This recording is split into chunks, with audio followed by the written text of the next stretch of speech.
Ms. Murphy is the first Vietnamese American woman to be elected to the United States House of Representatives and an embodiment of the School of Foreign Service's core tenets of service, ethics, and leadership. Please join me in welcoming Representative Murphy.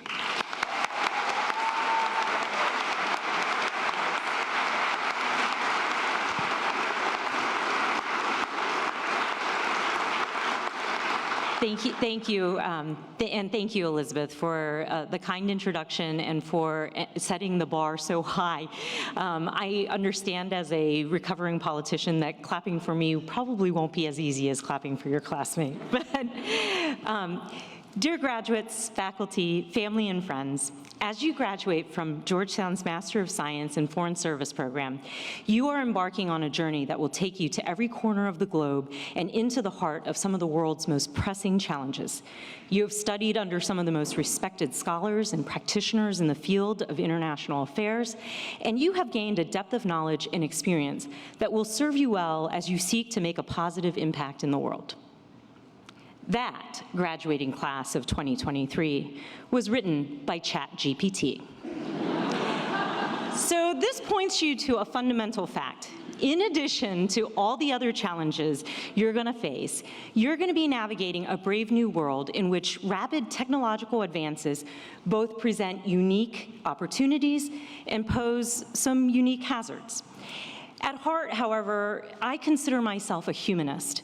Ultimately, I believe it is human choices, human character, and human courage that will decide the fate of individuals and of nations. Character and courage are timeless, and they cannot be replaced or replicated by even the most advanced computer algorithms. So let's try to start again, this time with a bit more of a human approach. First, let me just say I am just delighted to be here with you all. Congratulations to the graduates, and a lot of gratitude to the family and friends who supported you along the way, and your instructors and professors and staff who helped make your experience here at Georgetown so special. I'm particularly glad to be here at Tropaia in person because for personal reasons, I missed my own. So I'm getting to do this alongside of you, and really, really honored to be here. I'm Stephanie Murphy, MSFS class of 2004. Time warp. Don't do the math. Anyways, until very recently, I was a member of Congress. And because old congressional habits die a little hard, you're going to have to excuse me, but I'm going to start talking about myself now. So I was born in the aftermath of the Vietnam War at a time when the new communist government was persecuting people like my parents who had worked with American or South Vietnamese forces during the war.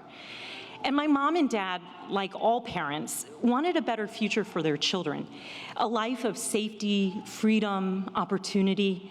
And they came to believe that that wasn't really possible in Vietnam. So when I was a baby and my brother was 8, we fled our homeland by boat in the dead of night with my father at the helm of the ship. And my parents knew that we might not survive the passage, but they had resolved that it was better for us maybe to die together in search of light than to continue living in darkness. And during our attempted escape, our boat simply just ran out of fuel in the middle of the South China Sea. And evidently, my dad's bravery was not matched by his logistic skills. But thanks to grace or good fortune, the US Navy found our small boat adrift in this vast ocean. And the sailors on board, all trained for combat, extended grace to desperate strangers. They gave us the fuel and food and water that we needed to make it to a Malaysian refugee camp. And at around the same time, the administration of President Jimmy Carter, in the face of significant public opposition, made the politically courageous decision to increase the number of refugees from Southeast Asia that the United States would accept. And this policy change set the stage for a Lutheran church in Virginia to sponsor my family's passage from the Malaysian refugee camp to the United States. Make no mistake, no algorithm calculating the chances of survival on the high seas would have recommended taking this perilous journey. But an algorithm cannot capture the depth of a parent's love for their children. No algorithm calculating the political cost of an unpopular policy would have recommended that a president open America's doors to foreigners with nothing more than the clothes on their back. But an algorithm cannot take the true measure of a man. It cannot account for a leader who cares more about doing what is right than about doing what is politically expedient. So fast forward to September 11th, 2001. On that fateful day, I was a little more than a year out of college and working in the private sector in DC. I was making money for the first time, which felt pretty great after having grown up poor. Yet, when those planes hit the World Trade Center and the Pentagon and crashed into that empty field in Pennsylvania, everything changed for me. I saw the nation that I love under attack. And in that moment of national upheaval, I left my job at the private sector, I went to MSFS, and then got a job at the Department of Defense. And it was an honor to work alongside men and women in uniform, the same uniform worn by those sailors who had rescued my family years earlier. And I saw a nation unify for a moment. At the department, we sought to understand the ideology that drove terrorists to target the United States, while also seeking to defeat them on the battlefield. And I witnessed countless acts of courage by men and women, military and civilian. Some of them lost their lives or their limbs in the crucible of combat. Others led humanitarian missions that saved or improved lives of strangers in far-flung places. No algorithm coldly calculating financial and opportunity costs would have ever recommended that I leave a good-paying job in order to take on school debt, all to go back to work at a lower-paying job. My parents had a hard time understanding it too. But an algorithm cannot comprehend what it means to owe a debt of gratitude to a country that saved your life. No algorithm calculating the physical and emotional cost of war would recommend military service. But an algorithm cannot grasp the very human concept that there are things greater than oneself that are worth fighting for, worth sacrificing for, and maybe even making the ultimate sacrifice for. Fast forward again to 2016. By then, I'd moved to Central Florida with my husband. I had 2 young kids. But one evening in June, a man walked into an Orlando nightclub and gunned down 49 innocent people who had gathered to dance and have fun with their friends. The sitting member of Congress cashed a check from the gun lobby 2 days later, while our community was still reeling from the fact that Orlando had joined a long list of American cities devastated by gun violence. I was motivated by this idea that if we want to change Washington, then we needed to change the type of people we send to Washington. So I did something that some would call brave and some would say was crazy, and trust me, there's a fine line. I launched a 4-month campaign for Congress trying to unseat a 24-year incumbent. And did I mention that the only elected office I'd ever held was vice president of my college sorority?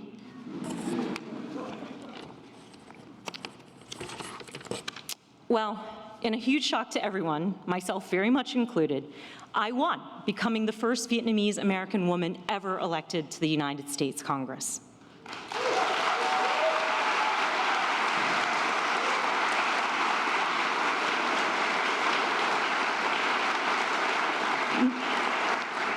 No algorithm calculating the odds of a political newcomer with no time, no money, no name ID, and frankly, no idea what she was doing, would have ever recommended getting into a seemingly impossible to win campaign. But thank God I didn't make my decision based on an algorithm. I just went ahead and took the leap. As an aside, I confess that when I first arrived in the halls of Congress and walked around taking in all the history and the architecture and the statues, mostly of men, but we're working on that, I thought to myself, how did I, a refugee, an immigrant, someone who grew up in a trailer park and who was the first woman in her family to go to college, how in the world did I get here? These days, when I listen to some of the things that my former colleagues say and see how they behave, I think to myself, how did you get here? In all seriousness, in Congress, I really did try to conduct myself with the dignity that holding elected office in a democracy requires, focusing on bipartisan work and suffering through some of the uglier politics. And speaking of uglier politics, fast forward to January 6, 2021, a day when the political strife turned violent. 4 decades after my family fled a place where political power was seized through violence, I was in the heart of the United States Capitol, fleeing my fellow Americans. Members of the angry mob had been lied to by powerful people who tried to convince them without evidence that the election had been stolen from them. Some of them tried to use physical violence to overturn the outcome of a free and fair election. But because of the heroism of the United States Capitol Police and the DC Metropolitan Police and other law enforcement, I was able to escape before the mob reached the area that I was sheltering in. It was a heartbreaking and harrowing day on which we witnessed the worst of America, but also the best of America. As a refugee from an autocratic country, I know that democracies are not self-sustaining. They need to be defended generation after generation. And that's why I was proud to serve on the January 6th Select Committee. Our committee's work was about protecting the country we love. It was about preserving what makes America great: the rule of law, free and fair elections, and the peaceful transfer of power from one elected leader to the next. What we discovered was that, as bad as January 6th was, we could have had a far worse outcome were it not for the courage of certain elected and appointed officials who refused to do a powerful man's bidding, who finally said enough is enough, who set partisan politics aside, who risked their careers and in some cases their lives, all in order to protect the bedrock principles upon which this nation was founded. No algorithm calculating political game theory could have predicted the courage that was displayed in defense of our democratic ideals. And the